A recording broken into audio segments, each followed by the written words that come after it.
Oi, gente, vamos falar da fisiopatologia clínica e semiologia da insuficiência aórtica. Então, essa é a válvula aórtica normal, ela está situada entre o ventrículo esquerdo e a aorta, bem ali no comecinho da aorta. Ela é uma válvula que ela se abre durante a sístole no início da fase de ejeção sistólica. E aí, no início da diástole, quando a pressão intracavitária do ventrículo esquerdo começa a cair, porque ele começa a relaxar, e quando a pressão dentro da aorta está bem alta, porque ela acabou de receber sangue, nesse momento em que a pressão dentro da aorta supera a pressão ventricular, logo no início da diástole, eu tenho fechamento da válvula aórtica normal. E aí a gente tem que lembrar que o fechamento conjunto da válvula aórtica e da válvula pulmonar ali no início imediato da diástole produz a segunda bulha cardíaca, tá? Quando essa válvula aórtica se fecha, ela realiza sua função de impedir o refluxo de sangue da aorta de volta para o ventrículo esquerdo durante a diástole. Então, mais uma vez batendo nessa tecla, a função da válvula aórtica é impedir esse refluxo de sangue da aorta para o ventrículo esquerdo durante a diástole. E é exatamente nessa função que a válvula aórtica vai falhar na situação que a gente chama de insuficiência aórtica. Então, aqui está a definição de insuficiência aórtica para vocês, galera. Insuficiência aórtica é quando a válvula aórtica é incompetente, ela não se fecha adequadamente e aí ela permite que ocorra um refluxo de sangue da aorta de volta para o ventrículo esquerdo durante a diástole ventricular. Bem? Então, se quiser dar pausa e ler a definição, está aqui. Falando agora da hemodinâmica da insuficiência aórtica, o que acontece? Vocês concordam que na diástole, com o coração que possui uma válvula aórtica insuficiente, além daquele ventrículo esquerdo receber o fluxo de sangue que provém do átrio esquerdo, ele vai receber um fluxo de sangue retrógrado da aorta. Ele vai receber fluxo de sangue que reflui da aorta de volta para o ventrículo esquerdo. Então, vocês concordam comigo que o volume de sangue que vai para esse ventrículo esquerdo na diástole, nessa condição, é muito maior do que o volume de sangue que vai para o ventrículo esquerdo na diástole numa condição normal. Então, a gente pode dizer que o paciente que tem uma insuficiência aórtica, ele é submetido a uma sobrecarga de volume.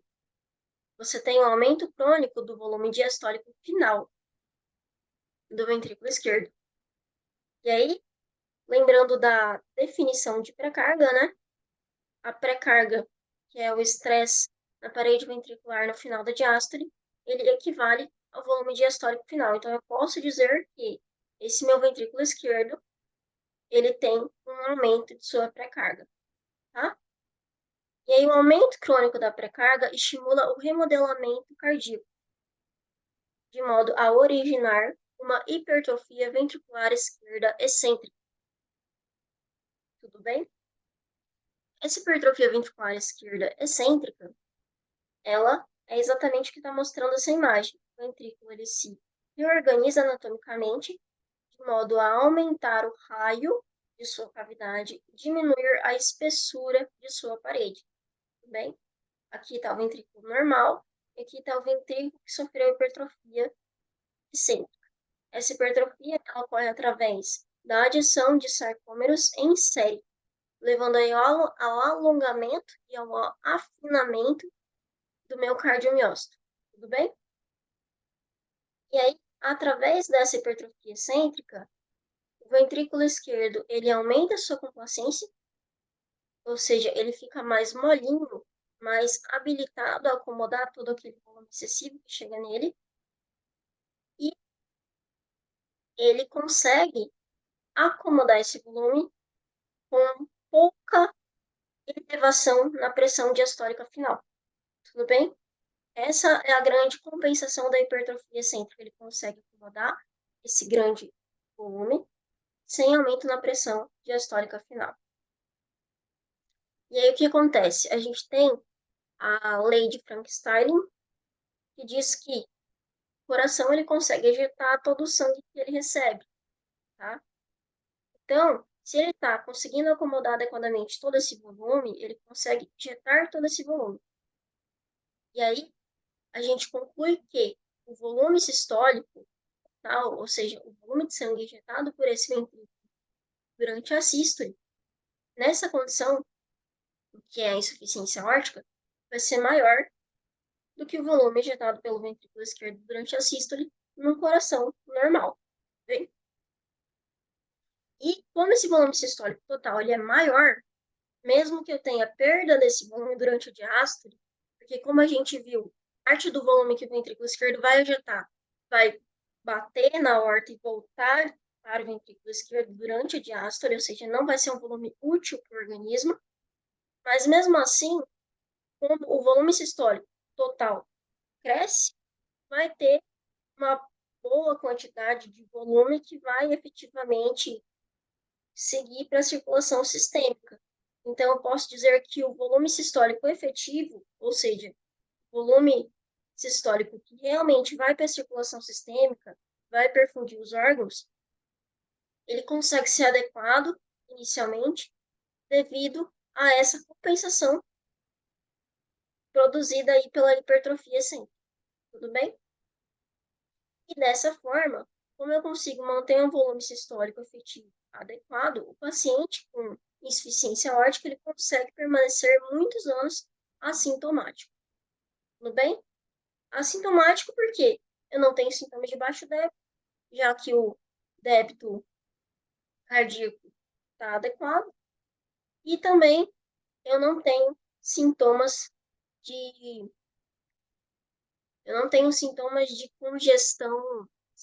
de congestão pulmonar, porque eu não tenho aumento na pressão diastólica final. Beleza? Bom, mas aí o que acontece, galera? A gente tem que lembrar, a gente tem o conceito de pós-carga. A pós-carga é o estresse na parede ventricular ali na minha sístole. E ela é definida, né? A pós-carga é definida como estresse na parede ventricular é igual a pressão intracapitária sistólica multiplicada pelo raio do meu ventrículo dividido pela espessura do ventrículo. Ou seja, se com a hipertrofia concêntrica eu tenho um aumento no raio da cavidade do ventrículo e uma redução na espessura da parede ventricular, automaticamente a hipertrofia excêntrica ela leva a um aumento de pós-carga. Porque isso condiz com a própria definição de pós-carga. Então, um dado importante que a gente tem é que, na situação de insuficiência aórtica, o ventrículo esquerdo é submetido não só a um aumento crônico de pré-carga, mas também a um aumento crônico de pós-carga, por conta disso aqui. Beleza? Bom, e aí o que acontece? Eventualmente, essa insuficiência aórtica compensada, ela vai descompensar.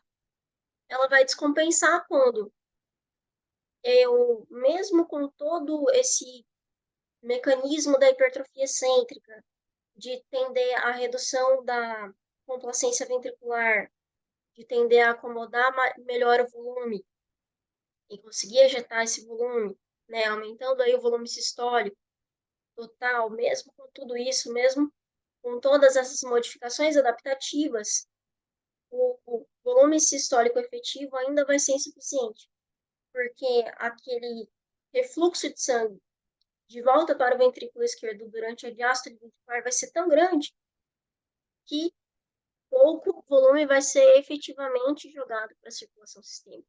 E aí você vai ter sintomas de baixo débito surgindo. Você vai ter fadiga, tontura.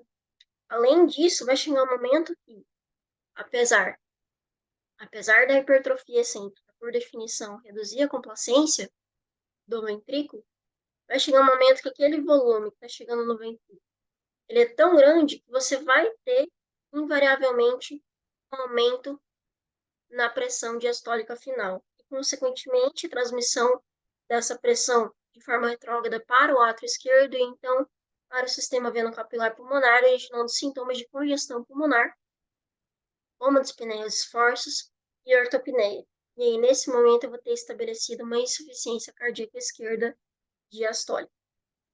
Além disso, a gente tem que lembrar que o processo de hipertrofia, como ele tem um aumento no número de sarcômeros, ele leva a um aumento no consumo de oxigênio pelo miocárdio. E, além disso, a gente tem que lembrar que eu estou numa situação de aumento de pós-carga, levando ainda mais ao consumo de oxigênio. E isso se associa, nesse contexto da insuficiência aórtica, a uma queda na pressão aórtica diastólica. Por quê? No momento da diástole, você vai ter boa parte daquele fluxo de sangue que deveria estar na minha aorta refluindo de volta para o ventrículo esquerdo. Então, você vai ter a pressão dentro da aorta caindo, porque não tem sangue enchendo totalmente a aorta. O sangue está voltando para o ventrículo esquerdo. E aí, a partir do momento que cai a minha pressão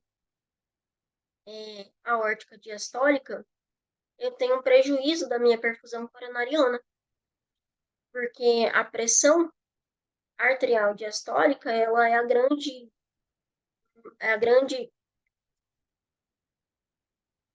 promotora da perfusão coronariana. A perfusão coronariana depende da pressão durante a diástole, ela corre durante a diástole. E aí, com essa queda da perfusão coronariana associada ao aumento da demanda metabólica do miocárdio, eu vou ter um processo de isquemia miocárdica, que vai causar angina.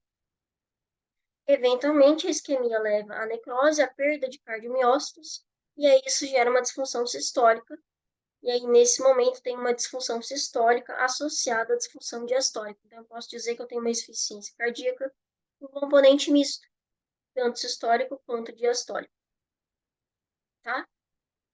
No momento que essa insuficiência cardíaca sistólica surge, ela vai acentuar ainda mais os sintomas de baixo débito, porque aí eu vou ter realmente um prejuízo na sístole. Bom, a gente tem um fenômeno que acontece na insuficiência aórtica, que é a angina noturna.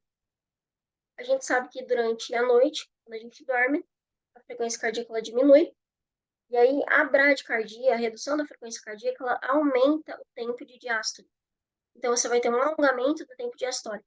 E é justamente durante a diástole que a gente tem o refluxo de sangue da aorta para o ventrículo esquerdo.